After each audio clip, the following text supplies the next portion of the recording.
Hello, and welcome to Timing is Everything, a program of Care Dimensions. My name is Mary Crow, Director of Professional and Community Education at Care Dimensions. Over the next several months, we're going to be doing a series of programs for you around hospice, a journey of care, through the lens of the interdisciplinary hospice team. An interdisciplinary team in healthcare refers to a group of professionals from various disciplines who work collaboratively to provide comprehensive care to patients and families. Each member of the team brings their unique expertise, and they all work together towards a shared goal of improving quality of life for those who they provide care. Some of the interdisciplinary team members we'll be talking to are our Chief Clinical Officer, Associate Chief Medical Director, nurses, social workers, our Director of the Kaplan Family Hospice House, spiritual counselor, hospice aides, bereavement specialists, senior volunteer coordinator, and one of our amazing volunteers. It's so important that individuals and families have a better understanding of hospice care so they can utilize this benefit that they're entitled to when they need it. I am so pleased to have Patty Ramsden, Chief Clinical Officer at Care Dimensions, on the show today. Patty, welcome to the show. Thank you for having me, Mary. Yeah, tell the audience a bit about yourself and your role at Care Dimensions. Yes, of course. So I have been at Care Dimensions for 11 years now. I first came about 8 years ago. I was the Director of Admissions, so I managed the admission department and the referral center. And then about 3 years ago, I became the Chief Clinical Officer. That's great. And you've been here quite a while, so that's wonderful. Yes. Tell me, I really want to hear from people about, what drew you to hospice care? Why is this so special? Thank you. Thank you. So I should have added also, I am a nurse by trade. Yep. I've been a nurse for 30 years. So of Wow. course in nursing there's many choices. Yes. And I became involved in hospice about 5 years into my nursing career. I had gone back to school, and it was in a bachelor's program. And part of that program, I was doing community nursing with a preceptor, and I chose hospice. No particular reason. I just decided it was something that looked interesting to me. So I completed my hospice internship with them. And as soon as I had completed it, my mother-in-law, who was 56 at the time, was diagnosed with metastatic lung cancer. Oh, wow. So she was diagnosed and she died within 5 weeks of diagnosis. Oh, wow. So it was such a surprise and a shock to the family.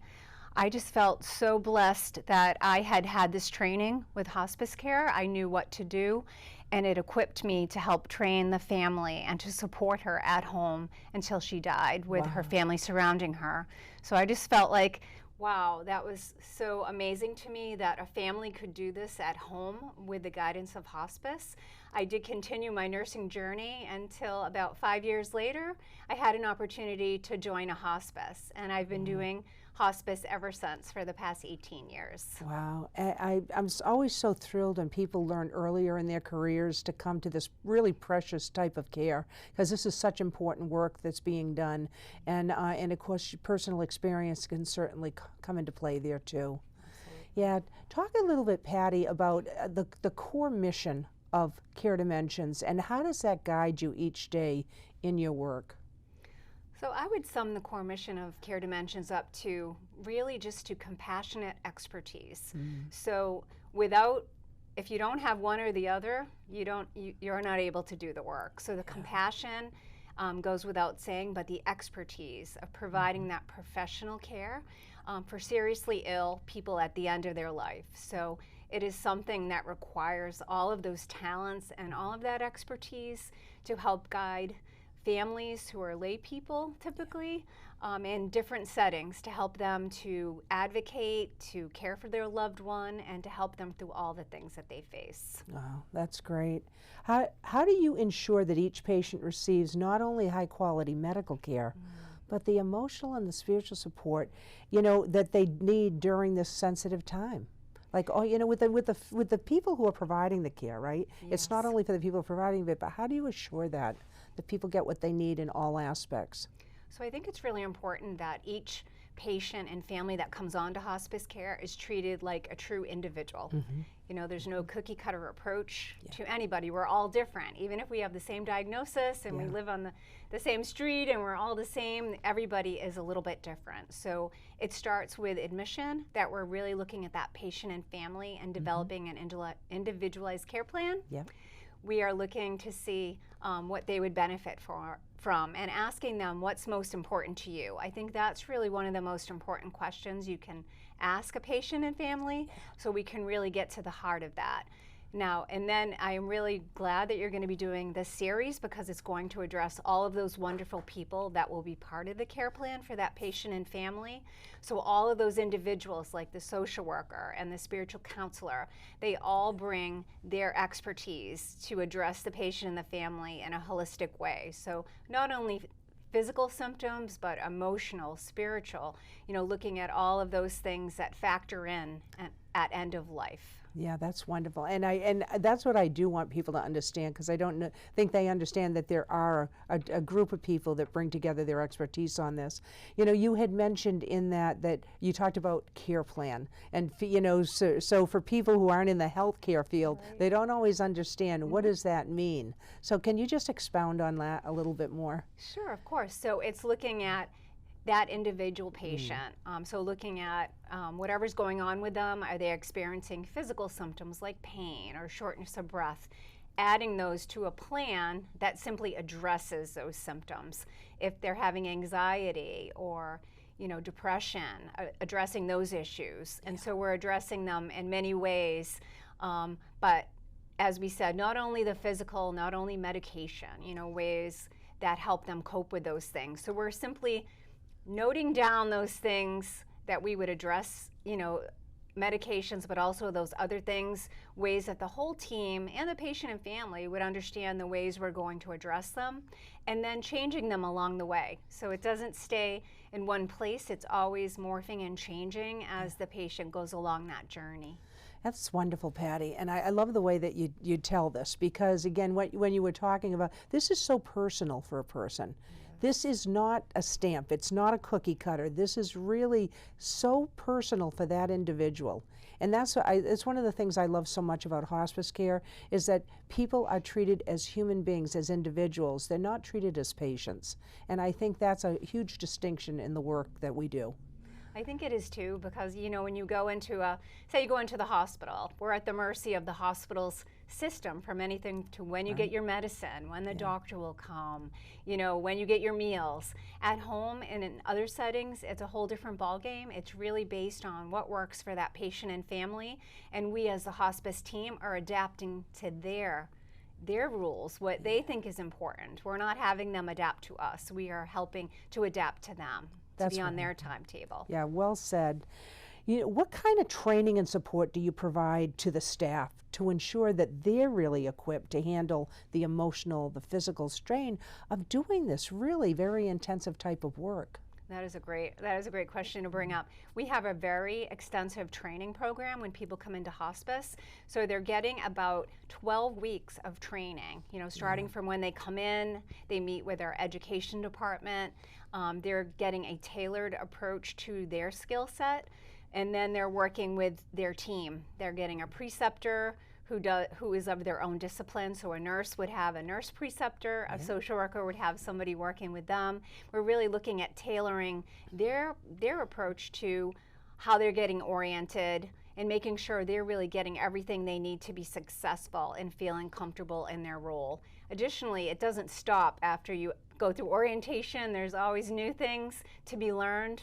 We're also trying to make sure they're comfortable emotionally, so doing a lot of things like debriefs or huddles for those tough cases where they might need support. Yeah, and it really is very different from other, you know, being in healthcare so long. I was really amazed and really overjoyed at the how much time really is put in to supporting people to be, you know, really very well equipped to do this type of work, because that's a pretty extensive orientation. It is. And it goes on. It is, and we feel it's really important to give people that great foundation before they start their actual job. You know, we want them to feel equipped, comfortable, and then along the way, if there's something comes up that they need more training on, we're more than happy to provide that. So they're really providing the best care, but also feeling comfortable going out there and seeing those patients and families. Yeah, and what I see, Patty, is that as an educator, the training never ends. The support never ends, which is great. So how do you meet the individual needs of each patient and the families? So as we said, we're developing that plan that's basic for that patient and family, and we're working to make sure that it's still valuable and meaningful. So we're doing lots of check-ins, lots of just taking inventory of what's going on, making sure that, you know, something as simple as the time when the nurse or the health aide is arriving makes sense. So it really is adapting as time goes on to that patient and family, and also team communication. So the nurse, the social worker, the chaplain, the doctor, all communicating to talk about what's happening with that patient from their point of view. Yeah, that's wonderful. And you know, when you go in, there's so many different people, because there's so many, there can be different family members, and the needs are not all the same. That is very true. So we're you know, addressing things like, for example, children. If there's children in the home, they have different needs than adults as they approach someone that they love dying. So we're looking at, you know, supporting those children, you know, through what's going on, even before someone passes away, helping to prepare them and helping them to get ready to cope with that loss. Yeah, which is excellent, excellent. And we're going to talk more about that, Patty, on one of the shows about the children, because a lot of times we think we can protect them from loss, from death, all of that, and we can't. So we're going to do some really talking with a child life specialist on one of the shows too. So I think that will be helpful to people. What is the role of the community? How does the you know, in the services that we offer, how do we build those connections through our organization? Well, we're lucky enough to have our wonderful team, provider relations team, that goes out into the community, and along with you, we do tons of education out in the community, helping lay people be educated, but also nursing homes, assisted livings, doctor's offices, because despite the fact that, you know, the hospice benefit's been around for about almost 50 years, people still need more education. So I think just taking away the stigma and the taboo about talking about end of life and normalizing it and helping people know what services they have the ability to access. Absolutely, and I think it is important, just like you say, that we're getting out there to both healthcare professionals and community members alike, just so that they can really understand what this care is all about. And that's why I think that this series that we're going to be doing is so critically important. Yes, agree. So what kind of impact do you see hospice care having on families during the process, both as the person is dying and then even after the individual has died? So hospice obviously will be present as the patient nears end of life, but we really want to teach that family to feel well equipped as someone approaches those final days, to feel like they have the skills, they're able to cope. They know how to call us if they need us, but they also feel comfortable when they're just with the patient alone, that they're feeling like they have those skills, they know what to do, and they know how to access added support. So that's really important. There's 24/7 access to hospice, just a phone call away. And so, but I think it's really important that we help families feel confident and comfortable. Yeah. You know, just when you're saying that too, can you talk a little bit about, the spectrum of service that hospice provides? You know, and we'll be going into the interdisciplinary team, but just talk about the hospice benefit for a few minutes, if you will, because I don't think people understand really what that entails. No, it is very comprehensive. So it involves all medications that are related to somebody's illness, things like pain medications, anxiety medications, anything that's relating to that illness. It's covered by hospice, meaning hospice pays for it, and we have our own pharmacy deliver it right to the house. So it's designed for convenience and support. Also any medical equipment somebody might need. So things like hospital beds, walkers, wheelchairs, oxygen, things like that are also covered and delivered to the home, which is huge. Any medical supplies if somebody has a wound, things like that, or needs brief or something like that, that is covered and delivered to the home. So everything is designed to be as easy as possible to bring that care to that patient and family in a home setting. And those team visits, right, that we're going to be talking about in the series. And I've had patients say to me, "Oh, I can't go on hospice because I can't afford it." They don't understand that it's a covered service. Absolutely. So it is a covered benefit under almost every insurance plan. Right. And even beyond that, we do provide some free care to patients that do not have insurance, because we believe that it's important that everybody have access to end-of-life services. So it is, for most people, it is covered 100%, and there's no cost to them. And I think some folks have a hard time believing that. So we make sure at that admission visit to go over that very thoroughly, so they're feeling comfortable with that. And not all hospices do that, have like some free care services, that sort of thing. So talk a little bit about Care Dimensions in general, kind of that overview, in terms of how long we've been around, all of that. So Care Dimensions has been around. It started out as a volunteer service. Yep. It then morphed into a paid service when the Medicare benefit was developed. So we've been around, I think, 46 years now, That's going on right. 47. Yep. So we've been around quite a long time in this area, and Yeah. then we expanded to the greater Boston area Yes. in about 12 years ago. Yeah. So we've been around providing care. The benefit is important for people to access end-of-life care, but people that do not have that benefit, as I said, it's a very small minority, but we feel it's so important that we budget money every year towards that care, but we also have a philanthropy department which raises funds to provide for those things that are not covered. So we feel like that's really important to provide those services, and it's part of our core mission. So I don't believe it would be anything that we'd be willing to part with. It's something that's really important that we provide that care to our community as a service. And I think those are some of the ways too, when you were talking about how do we interact with the community, how does that all happen? In those ways, right? There's a lot of programming going on, support services. There are events going on in the community, whether they be tree lightings and things like that. And all of those events that we're doing is bringing money back to patient care, really, because we're a not-for-profit.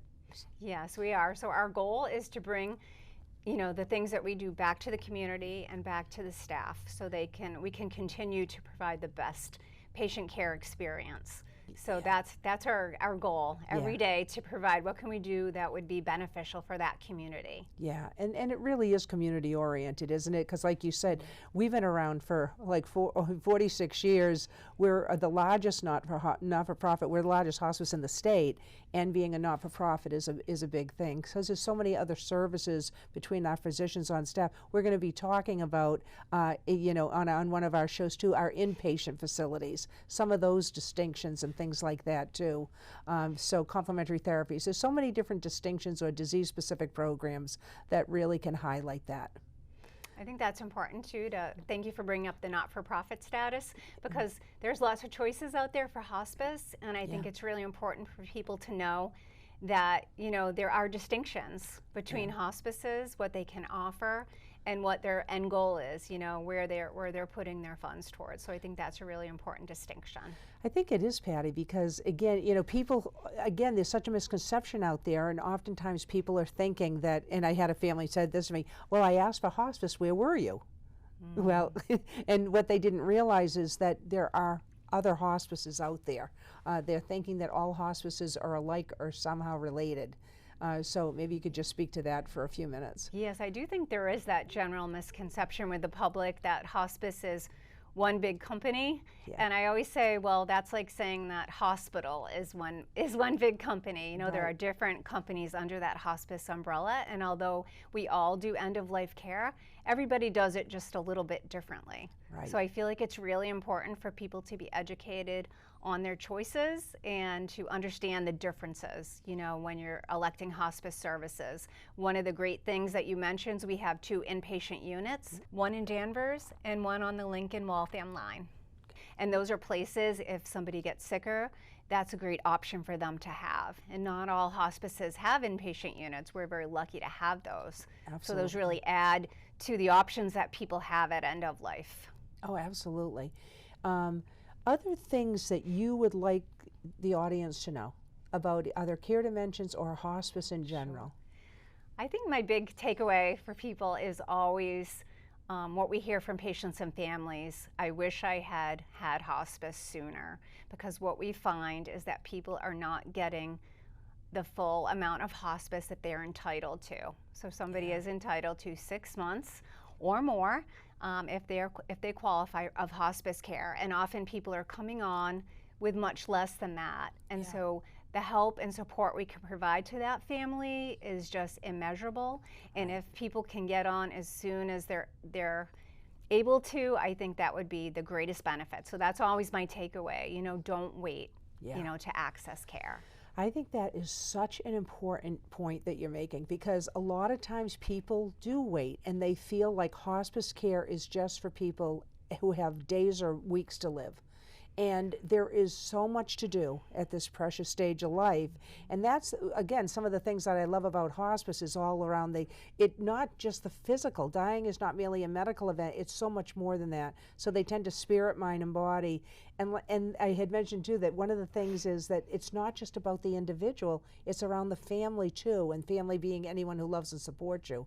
So they're so different, and I think that people don't realize that, and they think that they need to wait until the person is in really an actively dying state in order to come on hospice services. So if you just talk a little bit more about that. Yes, I think often, unfortunately, that might be what's happening if someone is electing hospice, during those late stages. And it's really hard to develop a relationship with a patient or family when it's crisis management. Right. When you're just addressing those purely physical often events. If we can get in early, we can help somebody to check off that proverbial bucket list that they have and do the things that matter to them, and we can really emphasize the quality of life. So hospice should be about living, not about simply dying. And if someone is coming on too late, then we're all focusing on the dying aspect and we're not focusing on the living. Right, and that's, I think, again, that's a really a wonderful and a critical point to wrap up on too, is that it really is, the focus is around how do we help people live fully for whatever time they have left, that it's not focused on dying, that it is focused on how do we make this the best that it can possibly be in this really, it's a difficult time in life. Yes. So I think that's really important. Well, I can't thank you enough for being on the show today. And again, you always just bring such great information, and really, and it's wonderful to hear too about what brought you here, to this type of work. So thank you so much for being a part of this today. Thank you for having me. Thank you so much for tuning into today's program, and look forward to having you tune into our other programs and this continued series on this topic. It is an opportunity to be with your loved one for all the one mores or all of the little bit more rather than the last. And I have met so many families that I think have almost had their life extended, if for sure their quality of life, a longer time being able to enjoy their families at home without being in a hospital by signing on to hospice. We think of hospice care as something that occurs at end of life, but there's a lot of healing that can happen at end of life. And it's not the healing that doctors or nurses in the healthcare system do. It's the healing that families do by showing up and loving one another.